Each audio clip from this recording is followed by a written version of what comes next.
Indrajit study point में आप सभी का स्वागत है।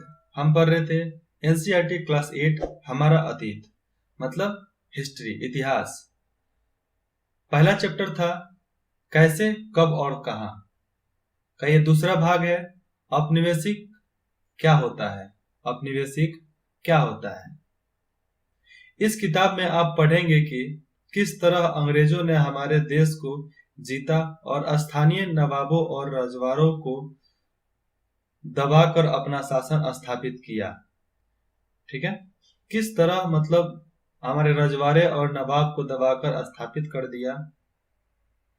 आप देखेंगे कि किस तरह उन्होंने अर्थव्यवस्था और समाज पर नियंत्रण स्थापित किया। अपने सारे खर्चों को निपटाने के लिए राजस्व वसूली किया। अपनी जरूरत की चीजों को सस्ती कीमत पर खरीदा। निर्यात के लिए महत्वपूर्ण फसलों की खेती करवाई।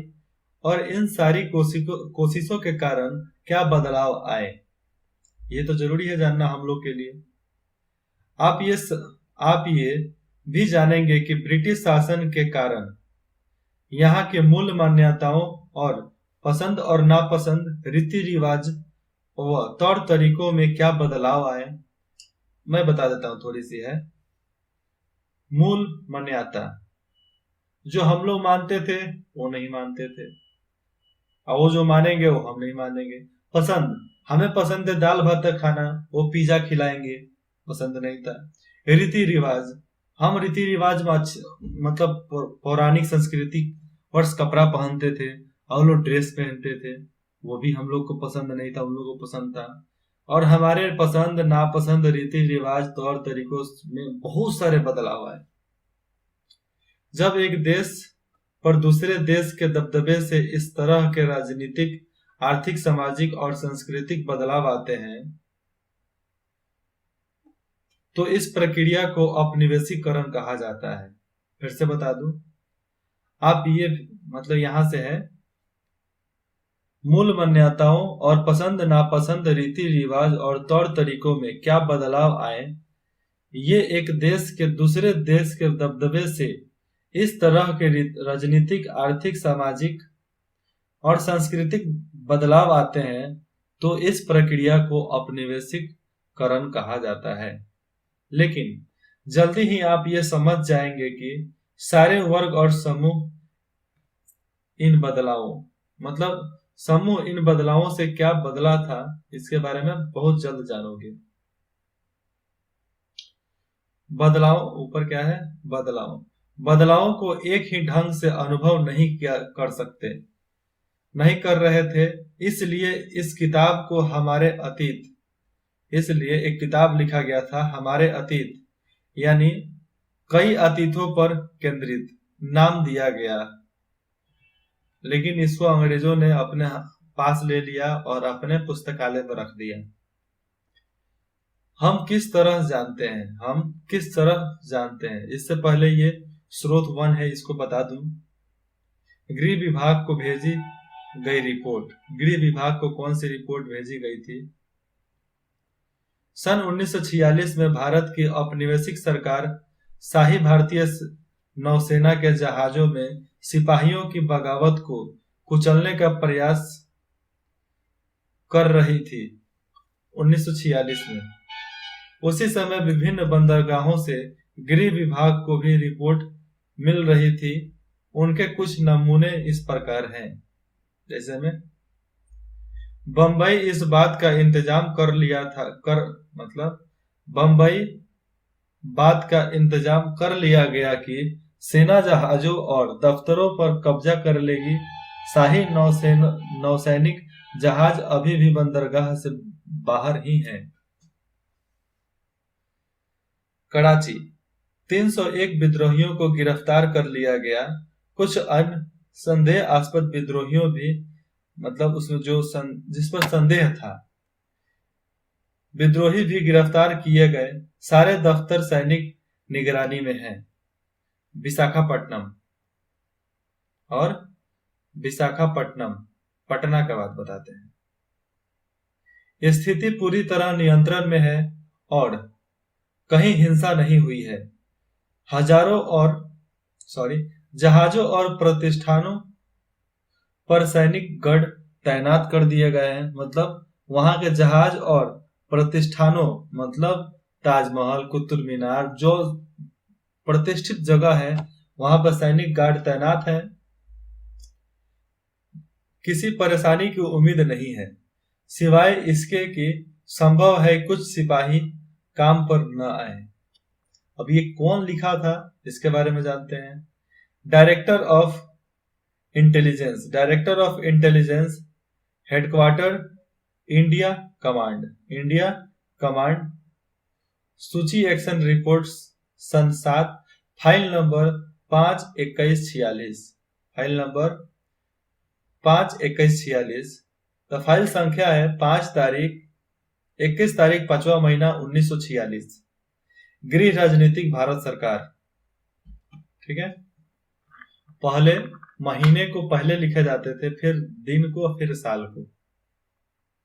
तो चलो हम पढ़ते हैं, किस तरह जानते हैं। भारतीय इतिहास के पिछले 250 साल का इतिहास लिखने के लिए इतिहासकार कौन से स्रोतों का इस्तेमाल करते हैं। प्रशासन अभिलेख तैयार करता है। प्रशासन अभिलेख तैयार करता है किस तरह। अंग्रेजी शासन द्वारा तैयार किया गया सरकारी रिकॉर्ड इतिहासकारों का एक महत्वपूर्ण साधन होता है। अंग्रेजों की मान्यता थी कि चीजों को लिखना बहुत महत्वपूर्ण है, इसलिए हर चीज को लिखना, नोट डाउन करना जरूरी है। आप भी करो। उनके लिए हर निर्देश, हर योजना, नीतिगत फैसले, सहमति, जांच को साफ साफ लिखना जरूरी था। ऐसा करने के बाद चीजों की अच्छी तरह अध्ययन किया जा सकता था और उन पर वाद विवाद किया जा सकता है। इसी समझदारी के चलते ज्ञापन टिप्पणी, ज्ञापन मतलब विज्ञापन, टिप्पणी और प्रतिवेदन पर आधारित शासन की संस्कृति पैदा हुई। और आपके बुक में टिप्पणी भी दी गई होगी। जब आप बुक के लास्ट, मतलब इस चैप्टर के लास्ट में जाओगे, पाठ के लास्ट में, तो टिप्पणी भी मिलेगी, लेकिन हम इसमें नहीं पढ़ा सकते क्योंकि इस पीडीएफ फॉर्म में नहीं आता है। ठीक है। अंग्रेजों को यह भी लगता था कि तमाम अहम दस्तावेजों और पत्रों को, मतलब जितने भी अहम दस्तावेज थे, पत्र था, पत्रों को संभाल कर रखना जरूरी है। लिहाजा उन्होंने सभी सक्रिय संस्थानों में अभिलेख कक्ष भी बनवा दिया। अभिलेख कक्ष मतलब हर चीज को जहां पर रखा है, संग्रहालय, लाइब्रेरी समझ लो, लाइब्रेरी, तहसील के दफ्तर, police station, collector office, commissioner के दफ्तर, कमिश्नर ऑफिस, प्रांतीय सचिवालय, प्रांतीय सचिवालय बना, कचहरी, सबके अपने रिकॉर्ड रूम होते थे और सबका रिकॉर्ड रूम अपना अपना होता था। ऐसे में कमिश्नर का कार्यालय हो गया, कलेक्टर कार्यालय हो गया। और ये भी बताओ कि कौन कौन से आपके एरिया में कहाँ कहाँ किस कलेक्टर का ऑफिस किस एरिया में पड़ता है। महत्वपूर्ण दस्तावेजों को बचा कर रखने के लिए अभिलेखागार जो था, आर्काइव और संग्रहालय जैसे संस्थान भी बनाए गए। जैसे में अभिलेखागार, इसको बोलते हैं आर्काइव, और संग्रहालय, म्यूजियम और हमारे लाइब्रेरी जैसे संस्थान भी बनाए गए थे। 19वीं सदी के शुरुआती में प्रशासन की एक शाखा भी दूसरी शाखा के पास भेजे गए पत्रों और ज्ञापनों को, मतलब विज्ञापनों को आप आज भी अभिलेखागारों में देख सकते हैं। और ये देखिए अभिलेखागारों, दिखा देता हूं, ये है इतना बड़ा चित्र जो दिख रहा है, यही है। भारतीय राष्ट्रीय अभिलेखागार 1920 के दशक में बनाया गया, इतना बड़ा। जब नई दिल्ली का निर्माण हुआ तो राष्ट्रीय संग्रहालय और राष्ट्रीय अभिलेखागार दोनों ही वायसराय के निवास, वायसराय जो यहाँ के गवर्नर जनरल था, और गवर्नर जनरल का पोस्ट सबसे ऊपर होता है। इससे पता चलता है कि अंग्रेजों की सोच में इन संस्थानों का कितना भारी महत्व था। ठीक है, वहां आप जिला अधिकारियों द्वारा तैयार किए गए नोटिस और रिपोर्ट पढ़ सकते हैं। जो हमारे जिला अधिकारी द्वारा तैयार किया गया नोटिस हुआ चाहे रिपोर्ट, उसको आप पढ़ सकते हैं संग्रहालय में जाकर। या ऊपर बैठे अफसरों द्वारा प्रांतीय अभिलेखागारों को भेजे गए निर्देश और सुझाव देख सकते हैं। ठीक है, 19वीं सदी के शुरुआती सालों में इन दस्तावेजों की सावधानी पूर्वक नकलें बनाई जाती थी और सावधानी पूर्वक इन सब की नकल कॉपी की जाती थी, प्रिंट कॉपी। आज तो है कि कोई भी बुक प्रिंटर पर खुद छप गया। अगर जाना है तो अभिलेखागार में आप जाकर यहाँ के डिटेल्स, यहाँ के ब्यौरा निकाल सकते हो।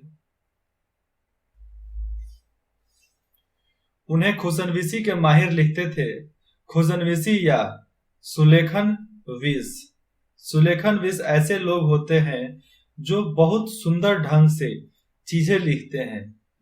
19वीं सदी के मध्य तक छपाई, 19वीं सदी के मध्य तक छपाई, 19वीं है क्या 18वीं है, 19वीं सदी, हाँ, के शुरुआती में ही छपाई तकनीक चालू हो गया था। छपाई तकनीक भी फैलने लगी थी। इस तकनीक के सहारे अब प्रत्येक सरकारी विभाग भी कार्रवाइयों के दस्तावेजों की कई कई प्रांतियां बनाई जाने लगी और हर चीज की बहुत बहुत कॉपियां बनाने, मतलब जो भी पुस्तक होता था उसकी हजारों, 2000, 3000 कॉपी बन जाता था छपाई मशीन की वजह से। सर्वेक्षण का बड़ा महत्व, सर्वेक्षण का बहुत बड़ा महत्व। इसी औपनिवेशिक शासन के दौरान सर्वेक्षण का चलन भी महत्वपूर्ण होता था और जब औपनिवेशिक काल था उस समय सर्वेक्षण, किसी भी चीज के बारे में जानकारी करना भी महत्वपूर्ण होता था, क्योंकि अगर दुश्मन के हाल के बारे में, मतलब उसकी कमजोरी, उसके बारे में नहीं मालूम चलेगा तब तक हम उसे लड़ भी नहीं सकते, क्योंकि क्या भरोसा कब क्या कर दे। अंग्रेजों का विश्वास था कि किसी देश पर अच्छी तरह शासन चलाने के लिए उसको सही ढंग से जानना जरूरी है। परीक्षा का जवाब सही देने के लिए, हर सवाल का जवाब सही देने के लिए उसके बारे में जानना जरूरी है। हम कहीं भी जा रहे हैं उससे पहले उसकी बात की जानकारी निकाल लेना वो जरूरी है, क्योंकि अगर मालूम रहेगा तो हमें आसानी होगा। अब ये किसी भी देश पर शासन करना चाहते हैं तो उसको सही ढंग से जब जानेंगे तभी तो कर सकते हैं ना उस पे कब्जा, शासन। ठीक है, 19वीं सदी की शुरुआत तक पूरे देश का नक्शा तैयार करने के लिए बड़े बड़े सर्वेक्षण किए जाने लगे और बहुत बड़ा बड़ा सर्वेक्षण होने लगा। गांवों में राजस्व सर्वेक्षण किए गए। इन सर्वेक्षणों में धरती की सतह, मिट्टी की गुणवत्ता, वहां मिलने वाले पेड़ पौधे और जीव जंतुओं तथा स्थानीय इतिहासों व फसलों का पता लगाया जाता था कि कौन से ब्रीड का क्या मिल रहा है। सारा डिटेल सब निकाला जाता था, तब ही सर्वेक्षण होती थी। अंग्रेजों की राय में किसी इलाके का शासन चलाने के लिए इन सारी बातों को जानना जरूरी था, और जब तक हर चीज के बारे में नहीं पता रहेगा शासन कैसे होगा। 19वीं सदी के आखिर से हर 10 साल में जनगणना भी जाने लगे, मतलब हर 10 साल में जनगणना भी जाने लगी। हर 10 साल में जनगणना होता था। जनगणना के जरिए भारत के सभी प्रांतों में रहने वाले लोगों की संख्या, उनकी जाति, इलाके और व्यवसाय के बारे में जानकारियां इकट्ठा की जाती थी। इसके अलावा वनस्पति सर्वेक्षण, वनस्पति का भी सर्वेक्षण, प्राणी वैज्ञानिक सर्वेक्षण। अब किस तरह प्राणी वैज्ञानिक सर्वेक्षण है, हर जीव जंतु के बारे में मालूम करो, इसलिए आज हर शेर को गिना जा सकता है।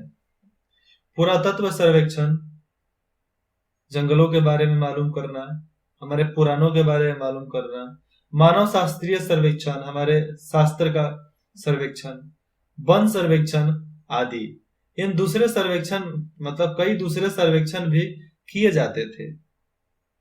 बहुत सारे सर्वेक्षण हुए थे उस समय, इसीलिए अंग्रेजों को मौका मिल गया हम पे आक्रमण करने का। ये चित्र को देखो, ये शरीफा दिख रहा है, शरीफे का पौधा। अब शरीफे का पौधे के बारे में जानते हैं। 1770 का दशक, 1770 का दशक अंग्रेजों द्वारा बनाए गए वनस्पति उद्यान और प्राकृतिक इतिहास के संग्रहालय में विभिन्न पौधों के नमूने और उनसे संबंधित जानकारियां इकट्ठा की जाती थी। इन नमूनों के चित्र स्थानीय कलाकारों से बनवाए जाते थे।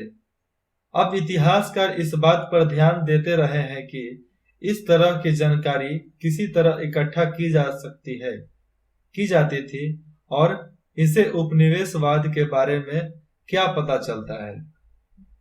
इसलिए वनस्पति सर्वेक्षण भी जरूरी था अंग्रेजों के लिए। तभी तो 250-300 बरस राज किया हम पे, इसी तरह थोड़े किए थे। अधिकृत रिकॉर्ड से क्या पता नहीं चलता। रिकॉर्ड के इस विशाल भंडार से हम बहुत कुछ पता लगा सकते हैं, फिर भी इस बात को नजरअंदाज नहीं किया जा सकता कि ये सारे सरकारी देखो यहाँ पर किस तरह एक ऊपर यहाँ पर बिल्डिंग बना हुआ है, ऊपर कुछ किसान है, नीचे देखो यहाँ पर तिरपाल टांगा हुआ है और कुछ यहाँ पर अंग्रेज और भारतीय किसान है जो नौकरी कर रहे हैं। अब ये क्या है बता दूं, बंगाल में मानचित्र और सर्वेक्षण कार्य चल रहा है। जेम्स प्रिंसेप द्वारा बनाई गई तस्वीर 1832 में तस्वीर बना था। यह हाथ से देखो कितनी अच्छी निकासी की गई है। ध्यान से देखें कि सर्वेक्षण में इस्तेमाल होने वाले सारे उपकरणों को चित्र के अगले हिस्से में दिखाया गया है। चित्रकार इस परियोजना के वैज्ञानिक स्वरूप पर खास तौर से जोर देना चाहता है और जो इसमें परियोजना थी उस पर ये इतिहासकार मतलब जो ये तस्वीर बनाने वाला है वो खास तौर पर जोर दे रहा है। चित्रकार जो है वो बता रहा है कि देखो कैसे लोग कैसे रहते थे, हिंदुस्तानी लोग किस तरह नंगे फंगे हैं और ब्रिटिश वाले देखो किस तरह ठाट बाट से कोट बूट सब पहन कर रखे हैं। और दूसरा में देखो ये चित्र 7 है 1857 के विद्रोह, किस तरह लोगों को मारा गया था, किस तरह अंग्रेज और शासक मिलकर अपने हाथी घोड़े से आकर आक्रमण किए, गोली बंदूक सब चला, किस तरह लोगों को मारा गया था। तस्वीर को देख लिए। तस्वीर को देखने के बाद मैं ये नीचे बता देता हूँ। तस्वीरों को भी बहुत ध्यान से देखना चाहिए, उनसे हमें चित्रकार की सोच पता चलती है। 1857 के विद्रोह के बाद अंग्रेजों के द्वारा तैयार की गई सचित्र पुस्तकों में यह तस्वीर कई जगह दिखाई देती है। इस तस्वीर के नीचे लिखा होता था, बागी सिपाही लूट खसौट में लगे हुए हैं। अंग्रेजों की नजर में विद्रोही जनता लालची, दुष्ट और बेरहम थी। इस विद्रोह के बारे में आप अध्याय 5 में पढ़ेंगे और पूरी डिटेल्स में अध्याय 5 में आप इसके बारे में पढ़ोगे। इसके पहले आगे चलूं ये बता देता हूं, इंसानों के खाने के लायक नहीं है। अखबारों से देश के विभिन्न भागों में चल रहे आंदोलनों का पता चलता है। यहाँ 1946 में हुई पुलिस की एक हड़ताल की खबर दी गई है और हमारे भगत सिंह जब थे जेल में तो जेल में एक बार अन्न और पानी ग्रहण करना छोड़ दिया था। क्यों? जेल के खाना जहां मिलता था, जेल का खाना जहां बनता था, वहां पे चूहे कीड़े मकोड़े सब होते थे जो इंसानों के खाने लायक खाना ही नहीं था। इसलिए भूख हड़ताल किए। 56 दिन के बाद उनकी मंजूरी हुई, सरकार उनके आगे झुक गई और उनकी सारे मांगों को पूरा कर दिया गया। इधर पुलिस वाला बात है, दिल्ली में 2000 से ज्यादा पुलिस वालों ने बृहस्पतिवार सवेरे अपने कम वेतन और पुलिस लाइंस बावर्ची खाने से आने वाले घटिया भोजन के खिलाफ खाना खाने से इनकार कर दिया। जाओ, हम नहीं खाएंगे ऐसा घटिया खाना। जैसे जैसे यह खबर दूसरे पुलिस थानों तक पहुंची, वहां भी पुलिस वालों ने खाने से इनकार कर दिया। एक हड़ताली का कहना था, पुलिस लाइन की रसोई से हमारे लिए जो खाना आता है वहां कोई इंसान नहीं खा सकता। हमें जो चपाती और दाल खानी पड़ती है उसे जानवर तक नहीं खा सकते। और ये छपा था हिंदुस्तान टाइम्स 12 मार्च 1946 के दिन, ये अखबार में छपा था। रिकॉर्ड है। इनसे हमें यही पता चलता है कि सरकारी अफसर क्या सोचते थे, उनकी दिलचस्पी किन चीजों में थी और बाद के लिए वे किन चीजों को बचाए रखना चाहते थे। इन रिकॉर्ड्स से हमें यह समझने में हमेशा मदद नहीं मिलती कि देश के दूसरे लोग क्या महसूस करते थे और उनकी कार्रवाइयों की क्या वजह थी, ये उनको पता नहीं चल पाता था। और ये सब रिकॉर्ड और अखबार के वजह से भी हमको मालूम चलता था कि किस कोने में क्या हो रहा है और कौन से कोने में क्या घटने वाला है। इस बातों को जानने के लिए हमें कहीं और देखना होगा। जब हम ऐसे दूसरे स्रोतों की तलाश में निकलते हैं तो उनकी भी कोई कमी नहीं रहती, लेकिन सरकारी रिकॉर्ड के मुकाबले उन्हें ढूंढना जरा मुश्किल साबित होता है। इसी लिहाज से लोगों की डायरिया मतलब तीर्थ यात्रियों और यात्रियों के स्मरण मतलब याद शक्ति, महत्वपूर्ण लोगों की आत्मकथाएं और स्थानीय बाजारों में बिकने वाली लोकप्रिय पुस्तकाएं महत्वपूर्ण हो जाती हैं। जैसे जैसे छपाई की तकनीक फैली, अखबार छपने लगे और विभिन्न मुद्दों पर जनता में बहस भी होने लगी। नेताओं और सुधारकों ने अपने विचारों को फैलाने के लिए लिखा।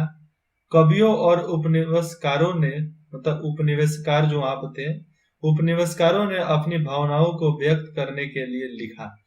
और पेपर वाले जितने भी मीडिया वाले थे उस समय, अखबार वाले वो अखबार में लिखे, कवियों ने अपने भाषा में लिखा और उपनिवेशकवाद कहानी बनाने वाले भी अपने भाषा में लिखे। और हाँ, हर कोई का यही मानना था कि इस खबर को जल्द से जल्द किस तरह फैलाया जाए।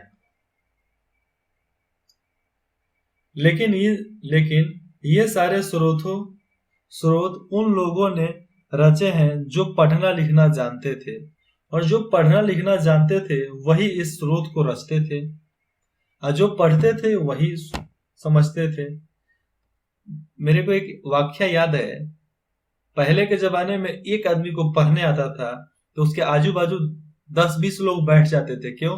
सुनने के लिए कि पेपर में लिखा क्या है, और उसको जोर जोर से पढ़ना पड़ता था। वही लोग बाद में नेता बने, देश आजाद हुआ तो, क्योंकि उनको बोलने आता था।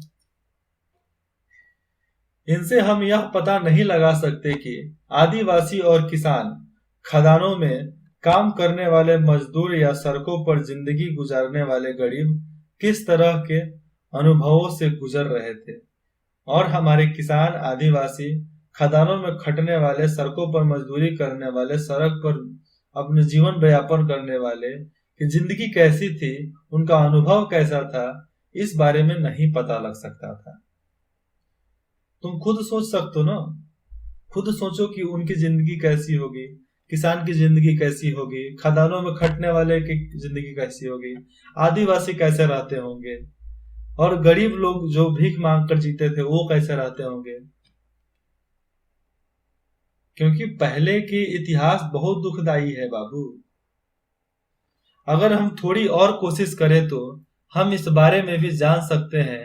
जैसे जैसे आप इस किताब में आगे बढ़ेंगे आपको यह बात समझ में आने लगेगी। अब किताब में आगे बढ़ते हैं। ये पूरे किताब 10 चैप्टर का है। इस पूरे किताब में 10 पार्ट है। फिर से याद करें। चलिए मैं क्वेश्चन बता देता हूं, सही या गलत बताएं, ठीक है।